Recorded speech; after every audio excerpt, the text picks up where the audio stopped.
মৰমৰ ছাত্ৰ-ছাত্ৰীসকল, আজি আমি অসমীয়া পাঠ্যপুথিৰ ৯ নম্বৰ পাঠ টকাত একোটা হাতী নামৰ কবিতাটিৰ প্ৰশ্ন উত্তৰসমূহ আলোচনা কৰিম। এই কবিতাটি হৈছে এটা ধেমেলীয়া কবিতা আৰু এই কবিতাটোৱে হাস্যৰস সৃষ্টি কৰিছে আৰু ই হৈছে এটা ৰসাল কবিতা। এই কবিতাটিৰ কবি হৈছে গগন চন্দ্ৰ অধিকাৰী। গগন চন্দ্ৰ অধিকাৰী দেৱ হৈছে এজন শিশু সাহিত্যিক। ইয়াৰ কবি পৰিচয় তোমালোকৰ পাঠৰ পিছফালে দিয়াই আছে, তোমালোকে ভালদৰে চাই ল'বা।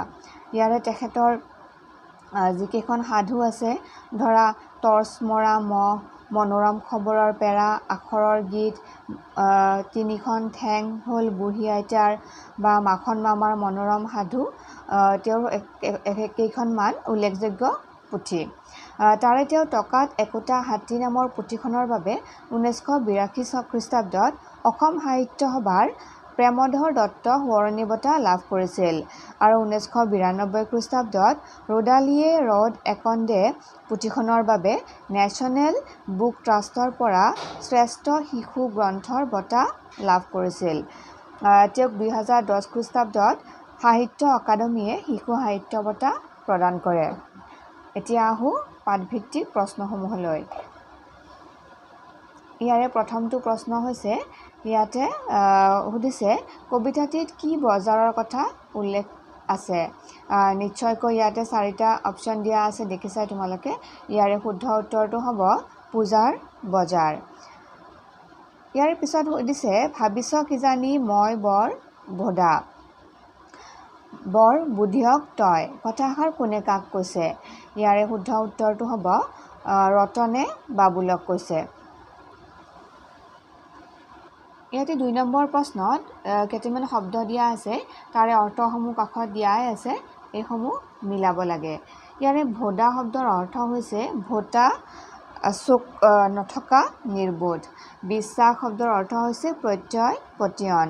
বোম শব্দৰ অৰ্থ হৈছে বঢ়াই কোৱা বা ফিতাহি মৰা। বাজি মানে হৈছে পণ, প্ৰতিজ্ঞা। ভেবা লাগ মানে হৈছে বিবদ্ধি হোৱা। 3 নম্বৰ প্ৰশ্ন, তলত দিয়া প্ৰশ্নকেইটাৰ উত্তৰ কোৱা আৰু লিখা। ক নম্বৰ, কবিতাটোত কোনে কোনে কথা পাতিছে। ইয়াৰ উত্তৰ হ'ব কবিতাটোত বাবুল আৰু ৰতনে কথা পাতিছে। খ নম্বৰ, বাবুলে অনা গৰম খবৰটো ৰতনে কিয় বিশ্বাস নকৰিলে। উত্তৰ, বাবুলে অনা গৰম খবৰটো ৰতনে এইকাৰণেই বিশ্বাস নকৰিলে কিয়নো এটকাত এটা হাতী পালে সকলো মানুহে এটি এটি লৈ ল'লেহেঁতেন। গ নম্বৰ প্ৰশ্ন, ৰতনে বাবুলক বজাৰলৈ কিয় লৈ গৈছিল। উত্তৰ, ৰতনে বাবুলক বজাৰলৈ লৈ গৈছিল বাবুলে কোৱা কথাটোৰ প্ৰমাণ কৰি দেখুৱাবলৈ। ঘ নম্বৰ প্ৰশ্ন, ৰতন আৰু বাবুলে কি কথাত বাজি মাৰিছিল। উত্তৰ, হাতী কিনিবলৈ যাওঁতে যিজনে হাৰিব সিয়েই বাদাম ভাজি খুৱাব বুলি বাজি মাৰিছিল। অৰ্থাৎ এটকাত যদি এটা হাতী পূজাৰ বজাৰত পায় বাবুলে জিকিব আৰু নাপায় যদি ৰতনে জিকিব। ঙ নম্বৰ, বাজিত কোন হাৰিল। বাজিত ৰতন হাৰিল। ইয়াৰে পিছৰ প্ৰশ্ন, বাবুলে পুতলা হাতীটো কিনাৰ আগলৈকে ৰতনে কি ভাবি আছিল। উত্তৰ, বাবুলে পুতলা হাতীটো কিনাৰ আগলৈকে ৰতনে ভাবি আছিল যে এটকাত আৰু ক'তনো হাতীটো পাব। 4 নম্বৰ প্ৰশ্ন, কবিতাকেইফাকি পঢ়া আৰু উত্তৰ লিখা। ক, বাবুলে আনিছে গৰম খবৰ। গৰম খবৰ শব্দটোৱে সাধাৰণতে মানুহৰ মনত কৌতূহল ভাৱৰ সৃষ্টি কৰে। কবিতাটিত থকা গৰম খবৰটো কি আছিল।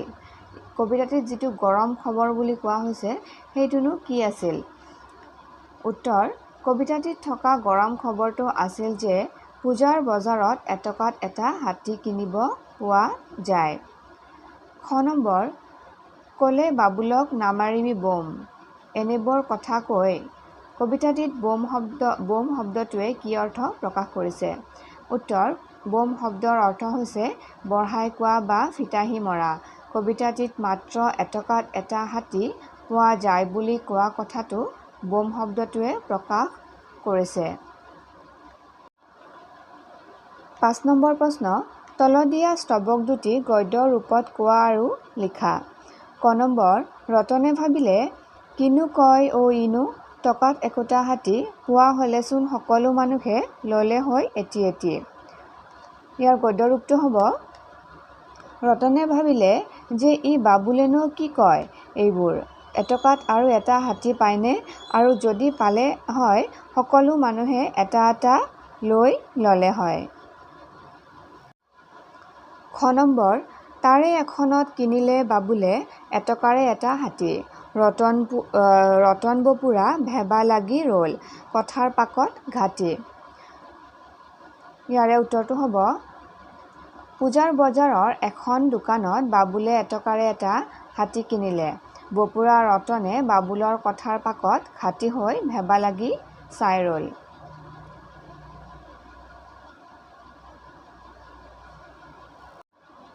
এতিয়া আমি ভাষা অধ্যয়নত পাম।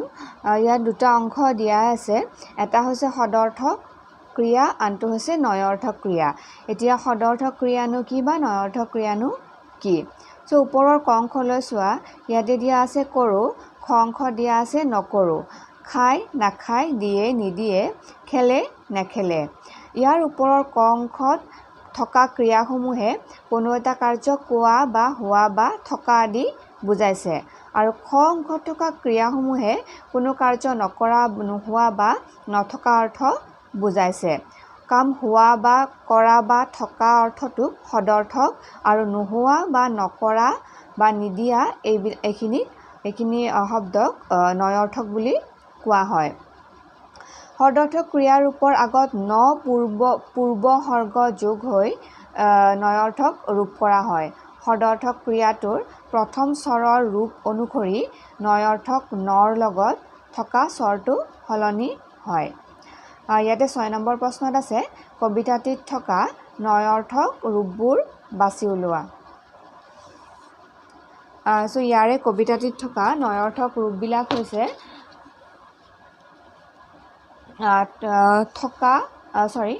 নামাৰিবি নকৰ নাছিল। কবিতাটিত এইখিনিয়ে আছে নঞৰ্থক শব্দ, কিন্তু কবিতাটিত থকা সদৰ্থক শব্দবোৰৰ নঞৰ্থক শব্দ যদি আমি পাবলৈ যাওঁ, তেতিয়াহ'লে আমি এইখিনি শব্দ পাওঁ। ক'লে নক'লে, পায় নাপায়, কয় নকয়, ভাবিছ মাৰো নামাৰো, আনো নানো, মাৰিলে নামাৰিলে, খুৱাব নোখুৱাব, পালে নাপালে, কিনিলে নিকিনিলে, পাব নাপাব, আছিল নাছিল, ল'ব নল'ব। এইখিনি হৈছে আমি কবিতাটিত থকা সদৰ্থক শব্দৰ নঞৰ্থক ৰূপ। কিন্তু কবিতাটিত থকা নঞৰ্থক শব্দখিনি নামাৰিবি নকৰ নাছিল এইখিনিয়ে হ'ব। কিন্তু তোমালোকক পৰীক্ষাত নিশ্চয় সদৰ্থক শব্দৰ নঞৰ্থক ৰূপটো লিখিব দিব। তেতিয়াহ'লে আগত আমি ন পূৰ্বসৰ্গ যোগ কৰি লিখিব লাগিব, যেনেকৈ ক'লে নক'লে, পায় নাপায়, কয় নকয় ইত্যাদি। এতিয়া ৭ নম্বৰ প্ৰশ্নটোলৈ আহোঁ। ৭ নম্বৰ প্ৰশ্নত কৈছে, ৰতন বপুৰা ভেবা লাগি ৰ'ল, কথাৰ পাকত ঘাটি। ইয়াত পাক শব্দটোৱে বাক্যভেদে বেলেগ বেলেগ অৰ্থ প্ৰকাশ কৰে। অভিধান চাই শব্দটোৰ অৰ্থবোৰ জানি লোৱা আৰু বাক্যত কি অৰ্থ প্ৰকাশ কৰে লিখা। ইয়াৰ উত্তৰটো হ'ব, মই পাকঘৰত আছোঁ। অৰ্থাৎ পাক শব্দটোৰ কথা কৈছে, যেনে ইয়াতে পাক শব্দটোৰ বিভিন্ন অৰ্থ আচলতে আছে। সেই পাক শব্দৰ আমি কিছুমান শব্দৰ অৰ্থ জানিবলৈ চেষ্টা কৰিম। যেনে মই পাকঘৰত আছোঁ। ইয়াত পাক শব্দটোৱে বুজাইছে ৰান্ধনীশাল বুজাইছে। তাৰে পিছত ভাত খাই মোৰ পাক যোৱা নাই। ইয়াত পাক শব্দটোৱে হজম হোৱা অৰ্থ বুজাইছে। অৰ্থাৎ কেতিয়াবা আমি কওঁ যে ভাত খাই মোৰ পাক যোৱা নাই, অৰ্থাৎ পাক শব্দটোৱে হজম হোৱা বুজায়। গছত ফলটো পাক অৱস্থাত আছে।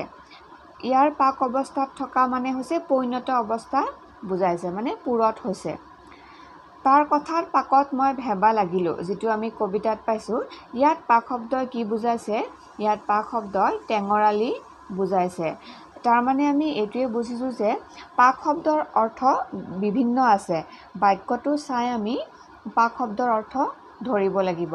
যেনেকৈ মই পাকঘৰত আছোঁ, অৰ্থাৎ পাক মানে হৈছে ৰান্ধনীশাল। তেনেকৈ আমি বাকীকেইটা বাক্য চায়ো পাক শব্দৰ অৰ্থটো গম পাম।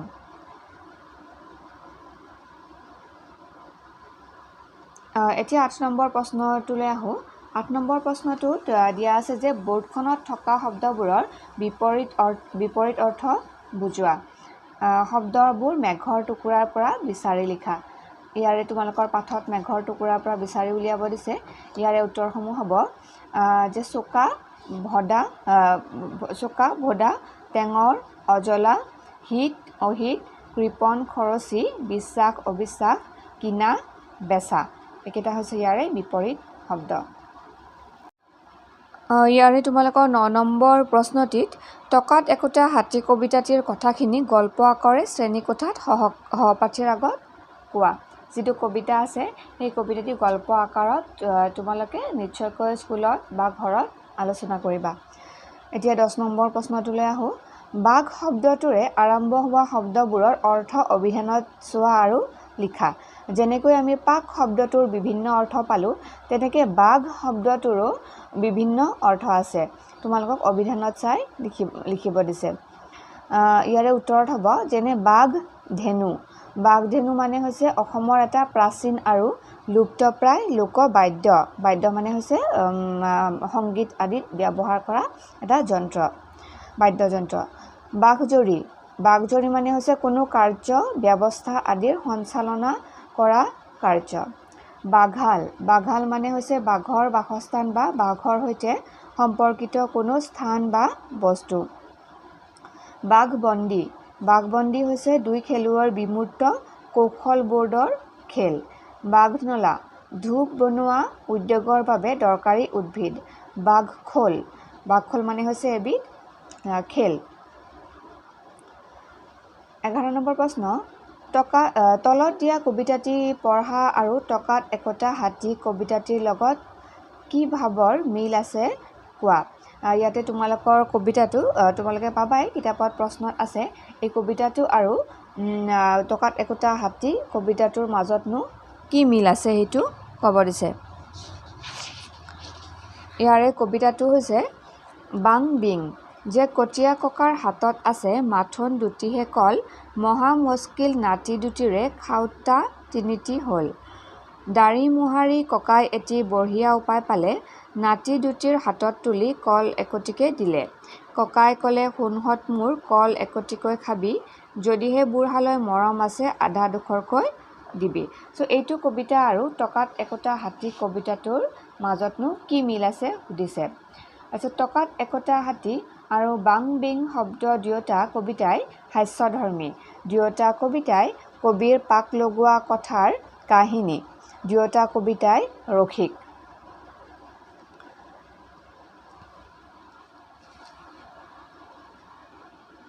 ইয়াতে 12 নম্বৰ প্ৰশ্নটো তোমালোকৰ আছে টকাত একোটা হাতী কবিতাটোৰ তলত দিয়া নাট্যৰূপটো অভিনয় কৰোঁ আহা। এটা টকাত একোটা হাতী নামৰ কবিতাটোৰ গদ্যৰূপটো দিয়া হৈছে। টকাত একোটা হাতীৰ যিটো গদ্যৰূপ আছে সেই গদ্যৰূপটো যেনেকৈ আমি কবিতাটি পালোঁ তেনেকৈ এটা গল্পৰ আকাৰত তোমালোকক দিয়া হৈছে।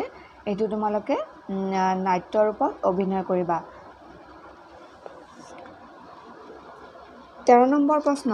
হাতীৰ বিষয়ে 10টা বাক্য লিখা। উত্তৰ। হাতী পৃথিৱীৰ স্থলচৰ প্ৰাণীৰ ভিতৰত আটাইতকৈ ডাঙৰ। হাতীৰ দীঘল শুৰ, ডাঙৰ কাণ আৰু দাঁত ছাল থাকে। 3 নম্বৰ। পৃথিৱীত হাতীৰ 2টা প্ৰধান প্ৰজাতি আছে, এছিয়ান হাতী আৰু আফ্ৰিকান হাতী। 4 নম্বৰ। হাতীৰ ওজন 5-6 টন হ'ব পাৰে।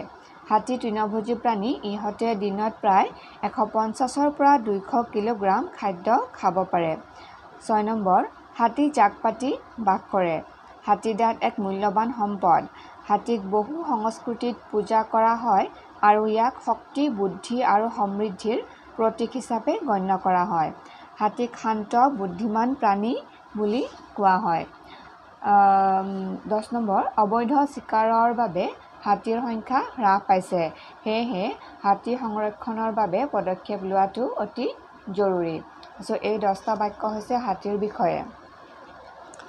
ইয়াতকৈ নিশ্চয়কৈ হাতীৰ বিষয়ে আৰু বহু কথা আছে। তোমালোকক যিহেতু 10টা লিখিব দিছে সেইকাৰণে তোমালোকে 10টাই লিখিবা। ইয়াৰে পিছত 14 নম্বৰটো আছে এটা সাঁথৰ ভাঙিব দিছে তোমালোকক। কলগছ হেন ঠেং তাৰ টকৌপাতৰ দৰে কাণ আছে দুটা দীঘল দাঁত বাপুৰ জানানে কি নাম? ইয়াৰ উত্তৰটো হ'ব হাতী। ইয়াৰ পিছত এখন ছবি দিয়া আছে। ছবিখনত দুটা চৰিত্ৰ দিয়া আছে আৰু এই চৰিত্ৰকেইটাৰ তোমালোকক সংলাপ লিখিব দিছে।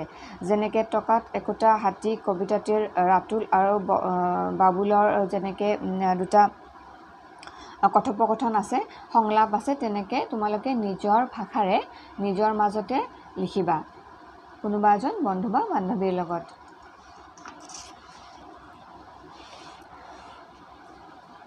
ইয়াতে তোমালোকৰ দুটা প্ৰকল্পও আছে, প্ৰজেক্টটো আছে। নিশ্চয়কৈ তোমালোকৰ স্কুলত কৰিব দিব যে তোমালোকে একোটাকৈ ধেমেলীয়া কবিতা সংগ্ৰহ কৰি এখন হাতে লিখা কবিতা সংকলন প্ৰস্তুত কৰা। অৰ্থাৎ কেইটামান কবিতা ধেমেলীয়া কবিতা সংগ্ৰহ কৰিবা আৰু তাৰ এখন হাতে লিখা সংকলন মানে কিতাপৰ আকৃতিৰ নিচিনা প্ৰস্তুত কৰিবা। ইয়াৰ পিছত তুমি ভাল পোৱা যিকোনো এটা জন্তুৰ ছবি আঁকি ৰং বুলোৱা। যিটো গম পাইছাই তোমালোকে। এইখিনি তোমালোকে নিজে কৰিবা। আশা কৰোঁ তোমালোকে প্ৰশ্ন উত্তৰবোৰ ধৰিব পাৰিছা আৰু বুজি পাইছা। তেনেহ'লে ঠিক আছে, আজিলৈ সামৰিছোঁ। ধন্যবাদ।